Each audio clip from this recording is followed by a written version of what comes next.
بسم اللہ الرحمن الرحیم۔ اللہم کل ولیک الحجۃ ابن الحسن صلواتک علیہ وعلی آبائہ فی ہذہ الساعۃ وفی کل ساعۃ ولیا وحافظا وقائدا وناصرا ودلیلا وعینا حتی تسکنہ ارضک طوعا وتمتعہ فیہا طویلا برحمتک یا ارحم الراحمین۔ اللہم صلی علی محمد وآل محمد وعجل فرجہم۔ السلام علیکم کنیزان زہرا و منتظرین امام زمان۔ آج 13 ذیلحج 1441 ہجری ہے اور تیسرا دن ہے عید کا۔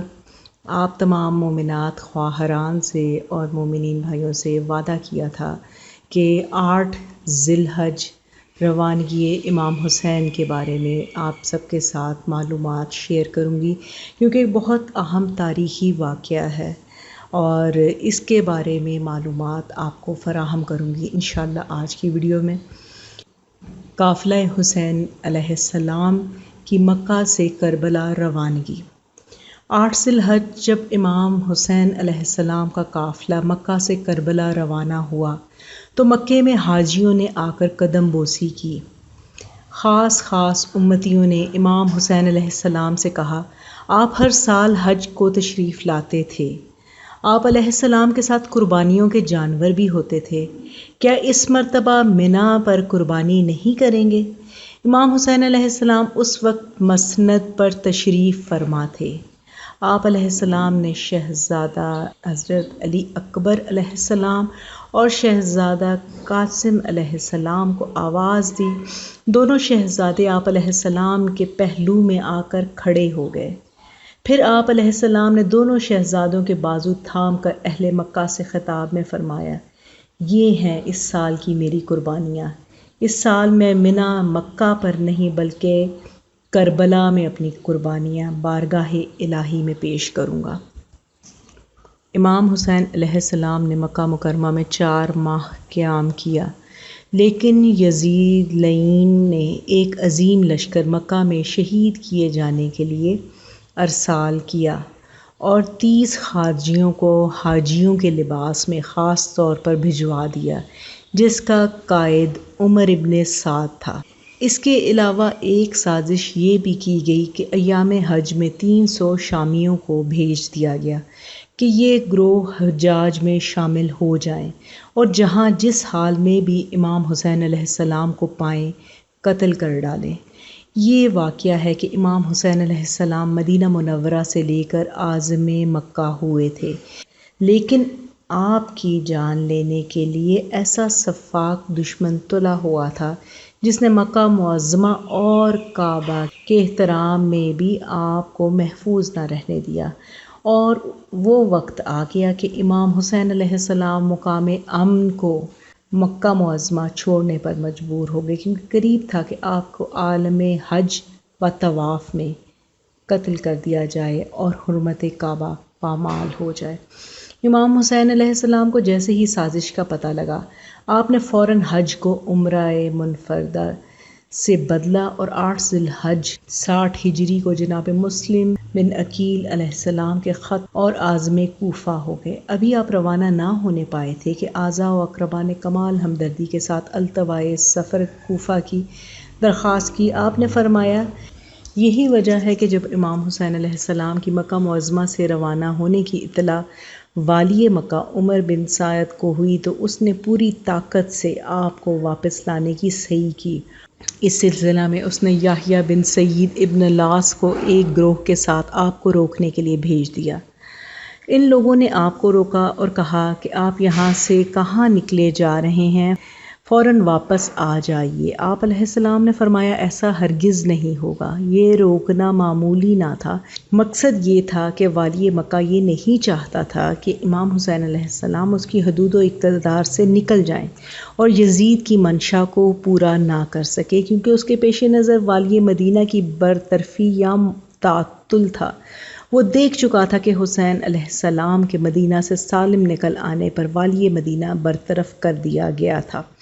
الغرض امام حسین علیہ السلام اپنے جملہ عزیز و اقربا اور انصار اور جانثاران کو ہمراہ لے کر، جن کی تعداد بقول امام 82 تھی، مکہ سے روانہ ہو گئے۔ آپ جس وقت منزل صفا پر پہنچے تو فرزق شاعر سے ملاقات ہوئی، وہ کوفہ سے آ رہا تھا۔ استفسار پر اس نے بتایا کہ لوگوں کے دل آپ کے ساتھ ہوں لیکن ان کی تلواریں آپ کے خلاف ہیں۔ آپ علیہ السلام نے اپنی روانگی کی وجوہ بیان فرمائی اور وہاں سے آگے بڑھ گئے، پھر منزل حاجز کے ایک چشمہ پر اترے، وہاں عبداللہ ابن متی سے ملاقات ہوئی، انہوں نے بھی کوفیوں کی بے پرواہی کا ذکر کیا۔ اس کے بعد آپ منزل بطن الرما پہنچے اور وہاں سے منزل ذات العرق میں ڈیرا ڈالا، وہاں شخص بشیر بن غالب سے ملاقات ہوئی، اس نے بھی کوفیوں کی غداری کا تذکرہ کیا۔ پھر وہاں سے آگے بڑھے، ایک مقام پر خیمہ نصب کیا، دیکھا، پوچھا اس جگہ کون ٹھہرا ہے، معلوم ہوا کہ زہیر ابن کین۔ آپ نے انہیں بلوا بھیجا، جب وہ آئے تو آپ نے اپنی حمایت کا ذکر کیا تو انہوں نے قبول کر کے اپنی بیوی کو بروایت اپنے بھائی کے گھر روانہ کر دیا اور خود امام حسین علیہ السلام کے ساتھ ہو گئے۔ پھر وہاں سے روانہ ہو کر منزل زبالہ میں پہنچے، وہاں آپ کو حضرت مسلم بن عقیل علیہ السلام، ہانی بن عروہ اور محمد بن کثیر اور عبداللہ بن یکتر جیسے دلیروں کی شہادت کی خبر ملی۔ آپ علیہ السلام نے انا للہ و انا الیہ راجعون پڑھا اور داخل خیمہ ہو کر حضرت مسلم بن عقیل علیہ السلام کی بچیوں کو کمال محبت کے ساتھ پیار کیا اور بے انتہا روئے۔ اس کے بعد ارشاد فرمایا کہ میرا قتل یقینی ہے، میں تم لوگوں کی گردنوں سے توقے بیعت اتارے لیتا ہوں، تمہارا جدھر جی چاہے چلے جاؤ۔ دنیا دار تو واپس ہو گئے لیکن سب دیندار ہم رکاب ہی رہے۔ پھر وہاں سے روانہ ہو کر منزل قمر بنی مقاتل پر اترے، وہاں عبداللہ ابن حر جعفی سے ملاقات ہوئی، واعظ کاشفی آپ کے ہم رکاب نہ ہوا۔ پھر منزل سالبیہ پر پہنچے، وہاں خواب میں رسول اللہ صلی اللہ علیہ وآلہ وسلم کو دیکھا، وہ بلا رہے ہیں، آپ رو پڑے۔ بی بی زینب سلام اللہ علیہ نے سبب گریہ پوچھا، آپ نے خواب کا حوالہ دیا اور خاندان کی تباہی کا تاثر ظاہر فرمایا۔ جناب علی اکبر علیہ السلام نے عرض کیا، بابا ہم حق پر ہیں؟ اگر ہم حق پر ہیں تو ہمیں موت سے ڈر نہیں۔ اس کے بعد آپ نے خطبہ دیا اور وہاں سے روانہ ہو کر قبیلہ بنی سکون میں ٹھہرے۔ آپ کے یہاں سکونت کی اطلاع ابن زیاد کو دے دی گئی، اس نے 1000 یا 2000 کے لشکر سمیت حر بن یزید ریاحی کو امام حسین علیہ السلام کی گرفتاری کا حکم دے کر روانہ کر دیا۔ امام حسین علیہ السلام اپنی قیام گاہ سے نکل کر کوفہ کی طرف بدستور روانہ ہو گئے۔ راستے میں بنی مکرمہ کا ایک شخص ملا، اس نے کہا، قادسیہ سے غدیب تک ساری زمین لشکر سے پٹی پڑی ہے۔ آپ نے دعائے خیر دی اور خود آگے بڑھ کر منزل شراف پر قیام کیا، وہاں آپ نے محرم 61 ہجری کا چاند دیکھا اور رات گزار کر الصبح روانہ ہو گئے۔ کعبے سے کیا جب کہ سفر قبلہ دین نے، چھوڑا وہ مکاں دوش محمد کے مکینے، در پہ تھے عدو سبط رسول مدنی کے، مہلت نہ ملی حج کی نواسے کو نبی کے، اللہ نے پیدا کیا کعبے میں علی کو اور جائے سکونت نہ ملی سبط نبی کو۔ اس تمام واقعے کو امام حسین علیہ السلام کے 8 ذیلحج کے روانگی کے واقعے کو بہت خوبصورتی سے بیان کیا ہے میر ببر علی انیس نے، بہت مناسب اور بہت بہترین الفاظ میں تمام صورتحال جو اس وقت لاحق تھی اس کو بیان کیا ہے۔